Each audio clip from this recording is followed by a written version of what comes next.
आज अमित शाह और योगी आदित्यनाथ ने उत्तर प्रदेश का इलेक्शन कैंपेन लॉन्च कर दिया। जहां 16% से ज्यादा मुसलमान रहते हैं, उस आजमगढ़ में योगी आदित्यनाथ ने आज मुसलमान भाइयों को समझाया और पाकिस्तान का किस्सा भी सुनाया। आज अमित शाह ने खुल्लम खुल्ला कहा कि टारगेट 300 से ज्यादा सीटें जीतने का है। 2019 से भी बड़ा लक्ष्य रखा गया है। अगर मोदी की पार्टी वाकई में 400 सीटें हकीकत में जीतना चाहती है तो उसे हर हाल में मुसलमान बहुल सीटें भी जीतनी होंगी। कम से कम 50 से 60 सीटें ऐसी हैं जहां पर मुस्लिम वोटर ही जीत हार का फैसला तय करता है। बिना मुस्लिम वोट हासिल किए ऐसी सीटों पर कोई जीत नहीं सकता। इस वक्त मोदी विरोधी नेता इफ्तार की दावतें दे रहे हैं। थोड़ी देर पहले ही नीतीश कुमार ने इफ्तार पर मुस्लिम समुदाय के लोगों को बुलाया अपने घर पर। बस 10 दिनों के अंदर नीतीश कुमार ये तीसरी बार एक इफ्तार को अटेंड कर रहे थे। मोदी की पार्टी इफ्तार तो नहीं देती, लेकिन मुस्लिम वोटर से बातचीत जरूर कर रही है। सवाल है कि पॉलिटिक्स का वो पुराना 90s वाला फॉर्मूला चलेगा या मोदी स्टाइल वाला फॉर्मूला। बिना इफ्तार दिए, बिना टोपी पहने क्या मुसलमान भी मोदी को वोट देंगे?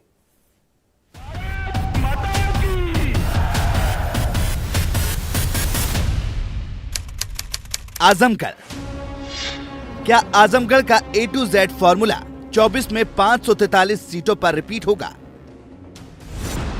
क्या नरेंद्र मोदी आजमगढ़ फॉर्मूले से 2024 का चुनाव जीत लेंगे? 2014, 2017, 2019, 2022 की ही तर्ज पर 2024 में भी उत्तर प्रदेश प्रधानमंत्री मोदी जी के नेतृत्व में फिर से कमल का फूल खिलाने के लिए पूरी प्रतिबद्धता के साथ कार्य करेगा। आजमगढ़ वो सीट है 2022 तक जिसे जीतना बीजेपी के लिए नामुमकिन लगता था। 2014 में बीजेपी यहां मुलायम सिंह यादव के हाथों हारी। मार्जिन था 63,000 वोट का। 2019 में बीजेपी यहां अखिलेश यादव के हाथों हारी। मार्जिन रहा 2,60,000 वोट का। आजमगढ़ में यादव और मुस्लिम वोटों का जबरदस्त कॉम्बिनेशन है। करीब 18% यादव और 16% मुसलमान। 34% का यह कॉम्बिनेशन 2022 तक समाजवादी पार्टी की जीत की गारंटी बना रहा। 2022 में बीजेपी ने सपा का यह किला फतेह किया तो अब ये लगने लगा कि 24 में यहां बीजेपी के लिए जीत को रिपीट करना बहुत इजी हो सकता है। सपा, बसपा, कांग्रेस परिवारवाद और जातिवाद लेकर आएंगे, लोगों को गुमराह करने का काम करेंगे। मैं आपका आह्वान करने आया हूं, 24 के चुनाव में उत्तर प्रदेश की जनता फिर से एक बार मोदी जी पर भरोसा करे और मोदी जी को प्रचंड बहुमत से जिताकर फिर से एक बार देश का प्रधानमंत्री बनाए। कुछ दिन पहले तक गूगल पर आजमगढ़ टाइप करने से अबू सलेम की पिक्चर आती थी। आज आजमगढ़ टाइप करने पर महर्षि दुर्वासा की तस्वीर आती है। महर्षि दत्तात्रेय, महर्षि चंद्रमा और बाबा भंवरनाथ की तस्वीर आती है। आजमगढ़ में चेंज तो आया है। लोग कहते हैं कि योगी आदित्यनाथ और अमित शाह एक साथ काम नहीं कर सकते, लेकिन बीजेपी के लिए यह कॉम्बिनेशन भी क्लिक कर रहा है। आज योगी ने जी भर के अमित शाह की तारीफ की और अमित शाह ने दिल खोलकर योगी की तारीफ की। दोनों नेताओं की जुबान पर सबसे ज्यादा कोई शब्द आया तो वो है 2024। हमारा सवाल दूसरा है। सवाल ये कि किसी जमाने में मुलायम सिंह यादव का गढ़ रहा आजमगढ़ मोदी का गढ़ कैसे बना? बीजेपी यहां कोई टोपी नहीं पहन रही, कोई तुष्टीकरण नहीं कर रही। बीजेपी आजमगढ़ की इस सीट को भी वैसे ही लड़ रही है जैसे वो 543 सीटों पर लड़ रही है। पाकिस्तान की आबादी है मात्र 22 करोड़। रोटी के लाले पड़ रहे हैं, लोटी के लाले। यही अंतर है। अच्छा नेतृत्व होता है अपने नागरिकों के सुख और दुख में सहभागी बनने के साथ साथ उनके जीवन स्तर को उठाने, उनके विकास, उनकी समृद्धि, उनकी सुरक्षा का कार्य होता है। लेकिन जब स्वार्थी, भेदभावकारी और भ्रष्ट नेतृत्व होता है तो पाकिस्तान की तरह भूख के लाले, रोटी के लाले लोगों के सामने पड़ते हैं और यही स्थिति इससे पहले भारत के अंदर भी लोग करने के प्रयास किए थे। 2014 से भारत विकास की नई बुलंदियों को छू रहा है और उन्हीं बुलंदियों को छूते हुए कोई सोच सकता था कि कश्मीर से धारा 370 हटेगी? क्या है आजमगढ़ का टेम्पलेट? क्या ये टेम्पलेट 543 सीटों पर चलेगा? राम, हनुमान, मोदी और मुसलमान, टेम्पलेट वही है, अप्रोच अलग है। बीजेपी के पोस्टर पर बजरंगबली पहले भी थे, लेकिन राम भक्त हनुमान को पहली बार पॉलिटिकल प्रोमिनेंस मिल रही है। नरेंद्र मोदी ने हनुमान का नाम लिया तो बीजेपी के कार्यकर्ता हनुमान की तरह विजय यात्रा पर निकल पड़े हैं। हनुमान जी क्या है? बानर है, बाल ब्रह्मचारी है, अतुलित बलशाली है, भगवान के सर्वाधिक निकट है।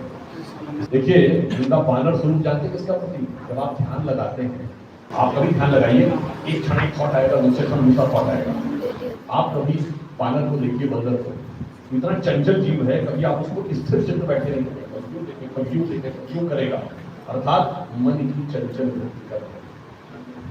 अब बानर स्वरूप में बाल ब्रह्मचारी, मन सर्वाधिक आवेग से जिस चीज पे भागता है वो है काम आ गई, तो क्या मिलेगा? अतुलित बल।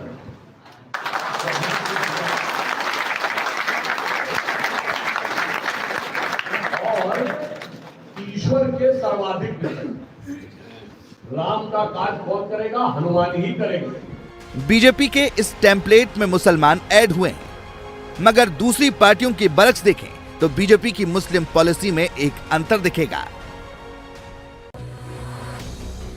नीतीश कुमार का इफ्तार, मुस्लिम वोट का खुल्लम खुल्ला इश्तिहार। इस रमजान ये नीतीश कुमार का तीसरा इफ्तार है।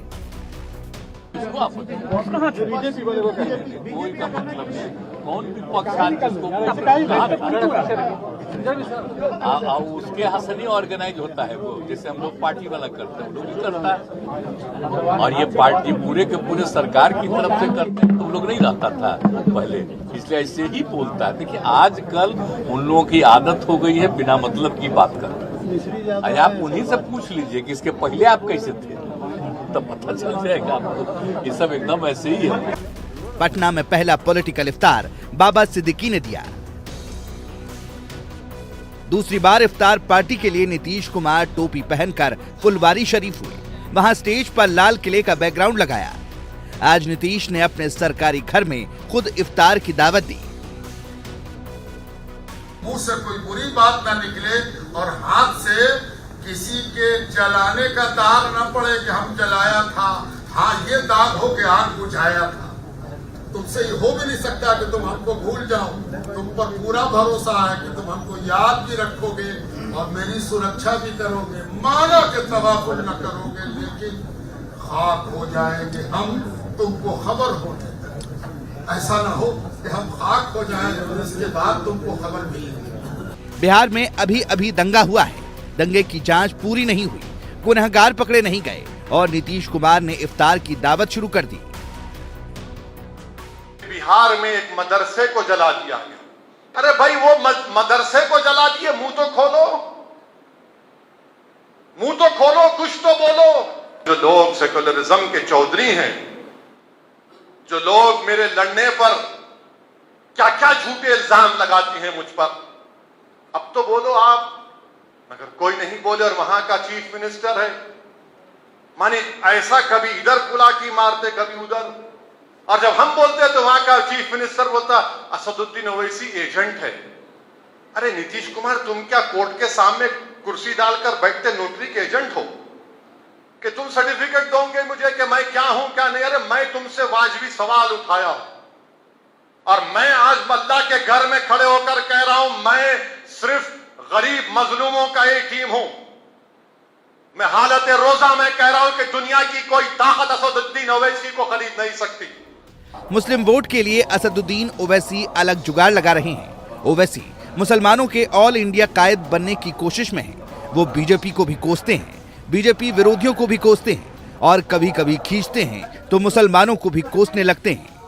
50-60 साल से धोखा दिया जा रहा है कि नहीं नहीं, ये लोग हमारे रहबर हैं, ये लीडर हैं। कौन से रहबर हैं, ये रहसन हैं, ये लीडर नहीं है, लीडर हैं, जिनमें हिम्मत नहीं है फिरका परस्ती से मुकाबला करने की, हिम्मत नहीं है लोगों से फिरका परस्ती से मुकाबला करने की।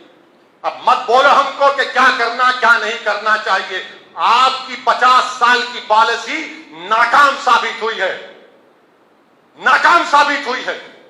अगर 50 साल में कोई मेहनत करता है कि मुसलमानों की भी, जिस तरह हमारे हिंदू भाइयों की सियासी रिप्रेजेंटेशन है कि चाहे कोई यादव हो उसका लीडर है, मराठा हो उसका लीडर है, ठाकुर है उसका लीडर है, ब्राह्मण है उसका लीडर है, कम्मा है उसका लीडर है, रेड्डी है उसका लीडर है, वेलमा है उसका लीडर है। अरे सबका नेता है। अगर किसी का नेता या कायद नहीं है तो मुसलमानों का, क्योंकि 50 साल से कह दिया गया कि मियां ये हमारे बस की बात नहीं, हम खाली वोट डालो। मोदी की पार्टी भी मुसलमानों के वोट चाहती है, लेकिन इसके लिए मोदी टोपी नहीं लगा रहे, कट्टरपंथी मुसलमानों के पास नहीं जा रहे। मोदी की पार्टी के नेता पसमानदा यानी गरीब मुसलमानों के पास जा रहे हैं। पसमानदा मुसलमान सरकारी योजनाओं के लाभार्थी हैं। पसमानदा मुसलमानों को मोदी से घर मिलता है, घर में शौचालय बनवाने के लिए पैसा मिलता है, फ्री दवाई, फ्री पढ़ाई और फ्री राशन मिलता है। आजमगढ़ में योगी और अमित शाह ने हर घर नल से जल वाली योजना का अगला चरण लॉन्च किया, तो इसका पानी हिंदू घरों में भी जाएगा और मुस्लिम घरों में भी जाएगा। यूपी में ही योगी सरकार ने बुनकरों को फ्लैट रेट में बिजली देने का वादा किया, तो इससे हिंदू और मुसलमान दोनों बुनकर फायदे में रहेंगे। इफ्तार की दावत उड़ाने वाले नेता मोदी के इस बेसिक थॉट को नहीं पकड़ पा रहे। जिस उत्तर प्रदेश में कभी कल्पना नहीं की जाती थी कि यहां पर दंगे न हो, वो उत्तर प्रदेश को दंगा मुक्त प्रदेश बनाने का काम भी भारतीय जनता पार्टी की योगी सरकार ने किया है। माताओं, भाइयों, बहनों, जब जब भारतीय जनता पार्टी 2014 से आई, आपने भोले शंकर की तरह आशीर्वाद दिया है। चाहे 2014 हो, 2017 हो, 2019 हो या 2022 हो, हर चुनाव में आपने भारतीय जनता पार्टी की झोली वोटों से भर दी है। और प्रधानमंत्री जी ने भी उत्तर प्रदेश के विकास के लिए दिल्ली के खजाने के दरवाजे खोलकर, मन खोलकर उत्तर प्रदेश को दिया है। मुसलमान तैयार तभी बीजेपी 400 पार। बीजेपी को यह फॉर्मूला नरेंद्र मोदी ने पिछले साल हैदराबाद की राष्ट्रीय कार्यकारिणी में ही दे दिया था। 2014 में करीब 8% मुसलमानों ने नरेंद्र मोदी की पार्टी को वोट दिया। 2019 में भी करीब 8% मुसलमानों ने ही बीजेपी को वोट दिया। 2024 में मोदी इसे डबल डिजिट में ले जाना चाहते हैं। हिंदुस्तान में करीब 20 करोड़ मुसलमान हैं, इसमें करीब 14 करोड़ मुस्लिम वोटर हैं। बीजेपी को 10% मुस्लिम वोट मिलने का मतलब हुआ करीब 1 करोड़ 40 लाख वोट मोदी को मिल जाना। 15% मुस्लिम वोट का मतलब हुआ करीब 2 करोड़ 10 लाख मुस्लिम वोट मोदी की झोली में चले जाना। बीजेपी हिंदू वोट को कंसोलिडेट कर रही है, इसीलिए राम के साथ हनुमान को ऐड किया गया है। इसीलिए अक्षरधाम के प्रमुख स्वामी को शताधिक हनुमान चालीसा महायज्ञ से जोड़ा गया है और इसीलिए आर्य समाज के कार्यक्रम में बीजेपी नेता पहुंचे। स्वामी नारायण अक्षरधाम संप्रदाय के करीब 3 करोड़ फॉलोअर्स हैं। आर्य समाज को मानने वालों की संख्या भी 2.5 से 3 करोड़ है। हनुमान की प्रेजेंस पैन इंडिया है। हनुमान के मंदिर देश में सबसे ज्यादा हैं। सड़क किनारे 100 से 50 ईंट लगाकर भी हनुमान जी का मंदिर बन जाता है। करीब करीब सभी हिंदू हनुमान चालीसा पढ़ते हैं। हनुमान जी की पूजा में कोई कर्मकांड भी नहीं होता।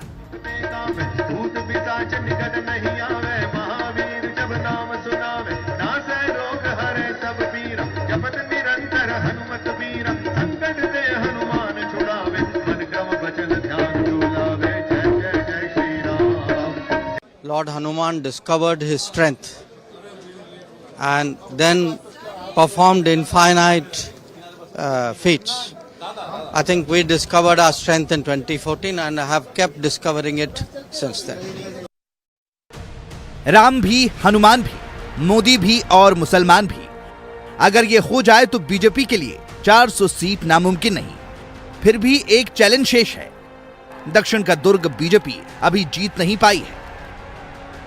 क्या दीवारों पर कमल का फूल बना देने से बीजेपी तमिलनाडु में कमाल कर सकती है? द्रविडियन पॉलिटिक्स में उत्तर भारत की कोई पार्टी घुस जाए, मोदी से पहले ऐसा सोचना भी मुश्किल था, लेकिन बीजेपी आज ये भी कर रही है। अब वो दौर नहीं कि किसी की दीवार पर कोई भी अपना चुनाव निशान बना दे या पार्टी का पोस्टर लगा दे। नए दौर पर जिस दीवार पर कमल बन गया, ये समझिए कि वो मोदी का पक्का वोटर बन गया। तमिलनाडु और Puducherry 40 seat, Karnataka 28 seat, Andhra Pradesh 25 seat, Kerala 20 seat, Telangana 17 seat. इन 5 राज्यों में 130 सीटें हैं, जिनमें से बीजेपी के पास सिर्फ 29 सीटें हैं, 25 कर्नाटक में, 4 तेलंगाना में। कर्नाटक के सर्वे बताते हैं कि 24 में बीजेपी के लिए 19 वाला परफॉर्मेंस रिपीट करना नामुमकिन नहीं तो भी बहुत मुश्किल है। तेलंगाना में बीजेपी को कुछ चांस दिख रहा है, लेकिन ये काफी नहीं। केरल, तमिलनाडु और आंध्र प्रदेश में बीजेपी अभी शून्य है। मोदी की पार्टी को 400 सीटों तक पहुंचना है, तो मोदी की पार्टी को दक्षिण के इन राज्यों में कम से कम 1/3 सीटें जीतनी होंगी। इंडिया टीवी हर वक्त हर जगह डाउनलोड करने के लिए सर्च करें India TV news Google play store या ऐप स्टोर पर।